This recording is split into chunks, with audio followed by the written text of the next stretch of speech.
ప్రత్యేకంగా ధన్యవాదాలు, హార్దిక స్వాగత సుమాంజలు. ఎందుకంటే మొదటిసారిగా నేను ఎమ్మెల్యే గారిని కలవడం చాలా సంతోషంగా ఉంది. మన జనవరి 26వ తేదీ భారతదేశం మొత్తం గణతంత్ర దినోత్సవాన్ని ఎదురు జరుపుకుంటాం అనేటటువంటి విషయం అందరికీ తెలియాలి. మనందరికీ తెలుసు భారత రాజ్యాంగం అమల్లోకి వచ్చింది అనేటటువంటి విషయం. భారత రాజ్యాంగాన్ని ఎందుకు జనవరి 26వ తేదీనే అమలు చేశారనేటటువంటిది అందరికీ తెలియాలి. మనకు 1929వ సంవత్సరం డిసెంబర్లో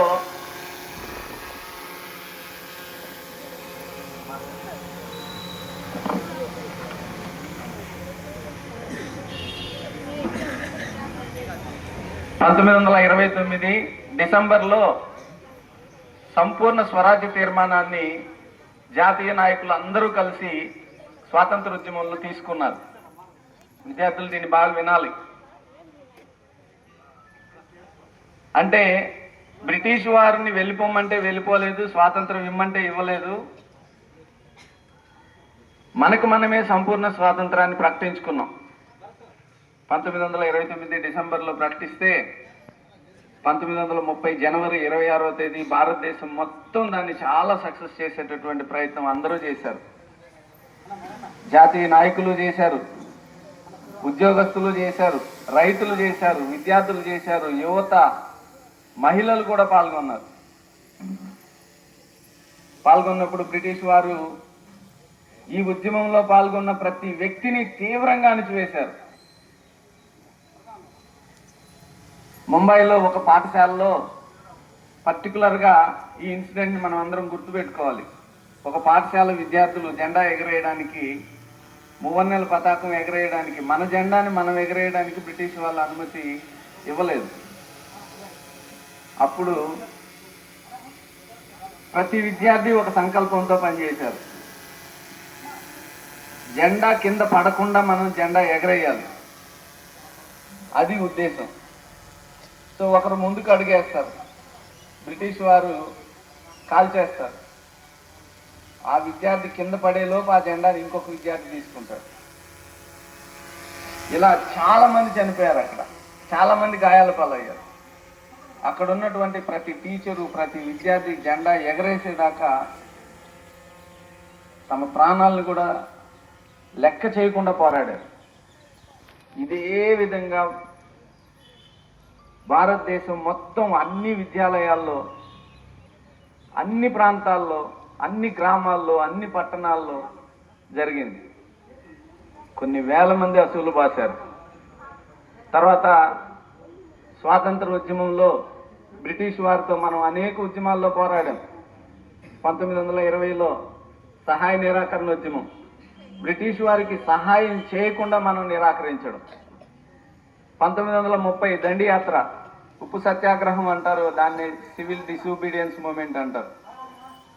అందులో బ్రిటిష్ వారు చేసినటువంటి చట్టాలను వ్యతిరేకించి, ఉల్లంఘించి ఉప్పును తయారు చేసి పన్ను కట్టకుండా వ్యతిరేకించారు.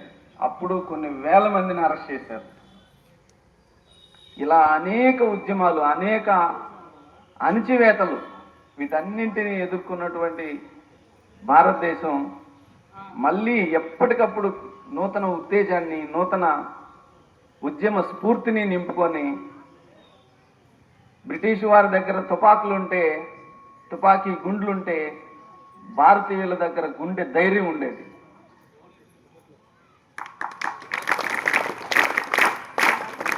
అదే గుండె ధైర్యంతో బ్రిటిష్ వారిని ఎదిరించారు. అల్లూరి సీతారామరాజు మన ముందు ఇక్కడ ఉన్నాడు.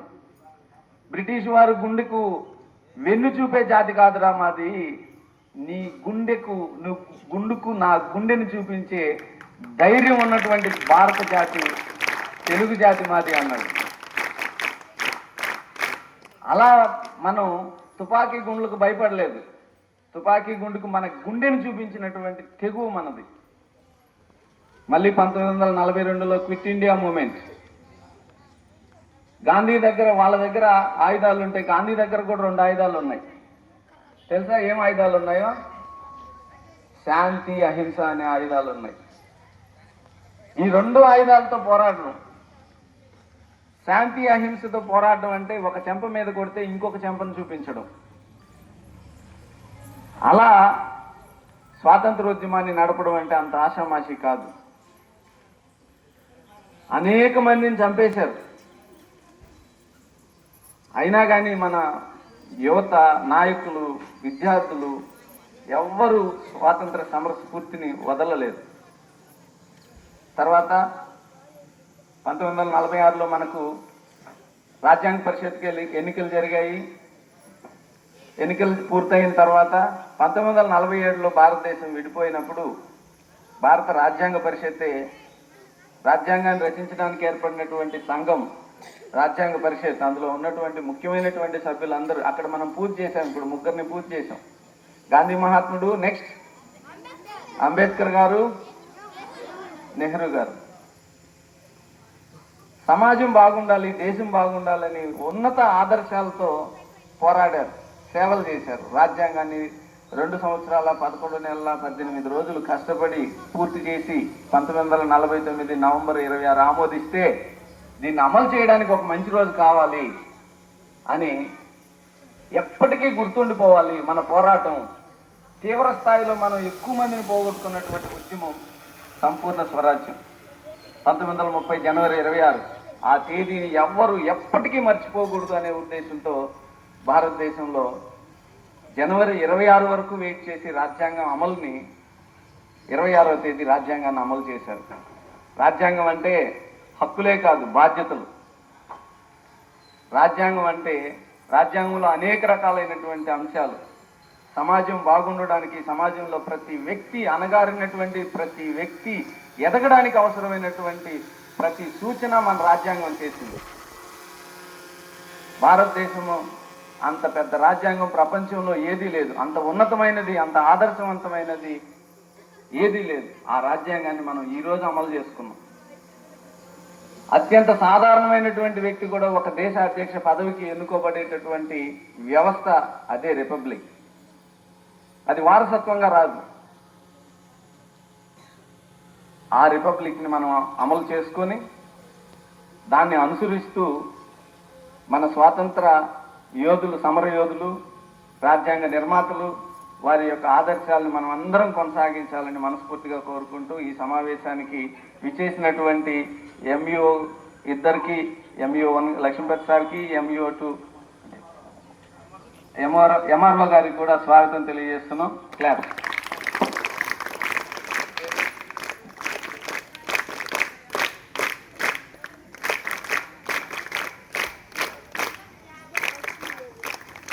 ఎంపీడీఓ గారికి, అదేవిధంగా MRO గారికి, విచ్చేసినటువంటి గ్రామ పెద్దలకు ప్రతి ఒక్కరికి మరి ఒకసారి స్వాగతం తెలియజేస్తూ నా ఉపన్యాసాన్ని ముగిస్తున్నాను. Thank you one and all. Thank you sir. British వాళ్ళతో భారతీయులు ఎంతో సాహసాలతో, ధైర్యంతో పోరాడి మనకు తెలియజేసినటువంటి విషయాలు చాలా గొప్పగా ఉంది సార్. మరొకసారి గట్టి క్లాప్స్ ఇవ్వండి మన పాఠశాల SM గారికి.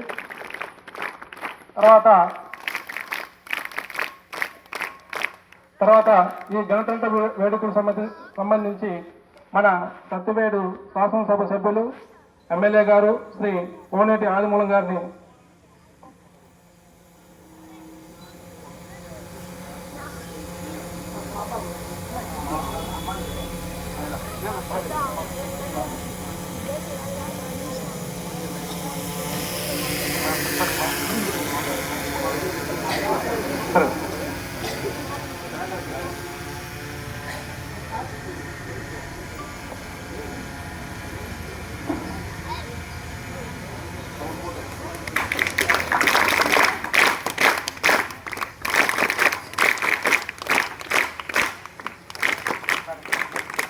మండల MRO మేడం గారిని ఈ కార్యక్రమాన్ని ఉద్దేశించి మాట్లాడవలసిందిగా కోరుతున్నాం. అందరికీ నమస్కారం. వేదికను అలంకరించినటువంటి మన గౌరవనీయులు ఎమ్మెల్యే గారికి నమస్కారం. పిల్లలందరికీ ఈరోజు 77వ గణతంత్ర దినోత్సవ శుభాకాంక్షలు. మామూలుగా మనం గణతంత్ర దినోత్సవాన్ని ఎందుకు జరుపుకుంటామంటే మనకు స్వాతంత్రం వచ్చి 1947 ఆగస్టు 15వ తేదీ వచ్చినా కూడా అప్పటికి బ్రిటిష్ వాళ్ళు పరిపాలించినటువంటి వారి చట్టాలే ఇంకా మనం కొనసాగుతుండటం వల్ల మళ్ళీ మన దేశంలో ఉన్నటువంటి నాయకులందరూ కలిసి మన భారతదేశ రాజ్యాంగాన్ని రూపొందించారు. అది 1950 జనవరి 26వ తేదీన అమల్లోకి వచ్చింది. కాబట్టి మనం సంపూర్ణంగా పూర్తి హక్కులతో మన భారతీయులు ఏదైతే రూపొందించినటువంటి రాజ్యాంగాన్ని మనం అప్పటి నుంచి అమలు చేసుకుంటున్నాం. కాబట్టి ప్రతి సంవత్సరము జనవరి 26వ తేదీన గణతంత్ర దినోత్సవాన్ని జరుపుకుంటున్నాము. మెయిన్గా మనకు భారతదేశము మన రాజ్యాంగాన్ని కల్పించడం ప్రధాన ఉద్దేశం ఏమంటే మన అందరూ కూడా దేశ అభివృద్ధికి తోడ్పడాలి. దేశ అభివృద్ధికి మనం ఏ విధంగా తోడ్పడాలి అంటే కేవలం భారతదేశ బార్డర్స్లో ఉండి పనిచేసే సైనికులే కాదు, ప్రభుత్వ ఉద్యోగులు కానీ, పిల్లలు కానీ, ప్రజలు కానీ ఎవరికైతే వారి వారి విధులు ప్రభుత్వ ఉద్యోగులుగా ప్రభుత్వం ఏవైతే పథకాలు అవి ఇస్తుందో వాటన్నిటిని ప్రజలకు తీసుకొచ్చే బాధ్యత ప్రభుత్వ ఉద్యోగులకు ఉంటుంది. ఉపాధ్యాయులకి పిల్లలకు మంచి విద్య నేర్పించి వాళ్ళందరూ భారతదేశ భవిష్యత్తుని నిర్దేశించే విధంగా ఉపాధ్యాయులు చెప్తారు. వాటినన్నిటినీ మీరు చక్కగా విని మంచి గొప్ప స్థాయికి మీరు ఎదగాలి. ప్రతి ఒక్కరూ వారి వారి స్థాయిలో మంచి అలవాట్లు నేర్చుకొని ప్రజలకి మంచి చేసే విధంగా పాటుపడాలి. జై హింద్. Thank you madam. భారత రాజ్యాంగం గురించి చక్కగా వివరించారు.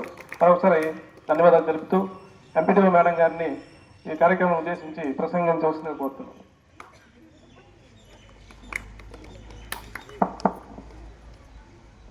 అందరికీ నమస్కారం. మనకి ఈ గణతంత్ర దినోత్సవము 77వ గణతంత్ర దినోత్సవం జరుపుకుంటున్నాము. ఈ కార్యక్రమానికి ముఖ్య అతిథిగా విచ్చేసినటువంటి హానరబుల్ ఎమ్మెల్యే ఆదిమూలం గారికి మరియు ఇక్కడికి విచ్చేసినట్టు మనకి MEO 1 లక్ష్మీపతి గారికి, అలాగే MEO 2 రవికుమార్ గారికి, అలాగే హెడ్ మాస్టర్ గారికి, అలాగే ఇక్కడ ఉపాధ్యాయులందరికీ, అలాగే విద్యార్థులందరికీ మరియు ఇక్కడికి విచ్చేసిన నాయకులందరికీ కూడా గణతంత్ర శుభాకాంక్షలు, గణతంత్ర దినోత్సవ శుభాకాంక్షలు తెలుపుకుంటూ ఈరోజు ముఖ్యంగా మనము మేడం మనం చెప్పినట్లు ఈరోజు రాజ్యాంగం అమల్లోకి వచ్చిన రోజు. తప్పకుండా మనము ప్రతి సంవత్సరము జనవరి 26వ తేదీన మనము గణతంత్ర దినోత్సవం జరుపుకుంటున్నాము.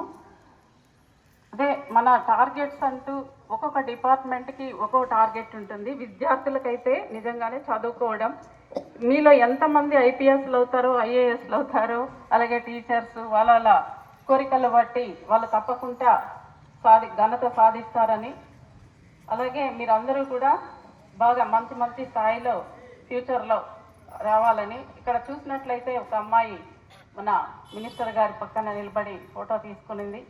మీరు సాధించిన విజయాలంతా కూడా ఇక్కడ మనకి ఫోటో ఫ్రేమ్స్ వేసి మన MEO గారు కావచ్చు, ఇక్కడ హెడ్ మాస్టర్ కావచ్చు, హెడ్ మాస్టర్ రూమ్లో చూసినట్లయితే ఆయన సాధించిన విజయాలన్నీ కూడా ఫోటోలు చాలా ఉన్నాయి సార్.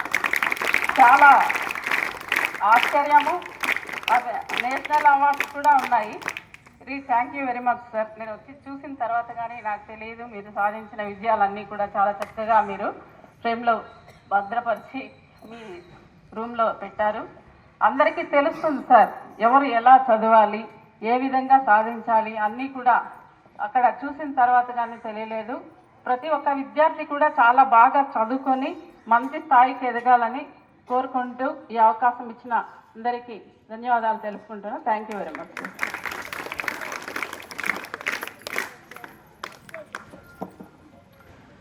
ఈనాటి గణతంత్ర దినోత్సవానికి చీఫ్ గెస్ట్గా విచ్చేసినటువంటి గౌరవనీయులు మన యొక్క ప్రియతమ శాసనసభ్యులు, వారికి నా యొక్క నమస్కారాలు. అదేవిధంగా MRO గారికి, MDO గారికి, మా యొక్క సహచరులకు, ముఖ్యంగా ఈ పాఠశాల HM గారికి, SMC చైర్మన్ గారికి, స్టాఫ్కి, ఇక్కడ కమిటీ సభ్యులకు అందరికి కూడా పేరు పేరున నా యొక్క నమస్కారాలు. ముఖ్యంగా విద్యార్థులకు గణతంత్ర దినోత్సవ శుభాకాంక్షలు. ఒక్క విషయాన్ని చెప్పి నేను ముగిస్తాను. మీ హెచ్ఎం గారు, ఎంఆర్ఓ గారు, ఎంపీడీఓ గారు రాజ్యాంగం యొక్క ప్రాముఖ్యత గురించి చాలా చక్కగా వివరించడం జరిగింది. అయితే రాజ్యాంగంలో ప్రవేశికలో ప్రియాంబుల్ అని చెప్పేసి అంటాం దాన్ని.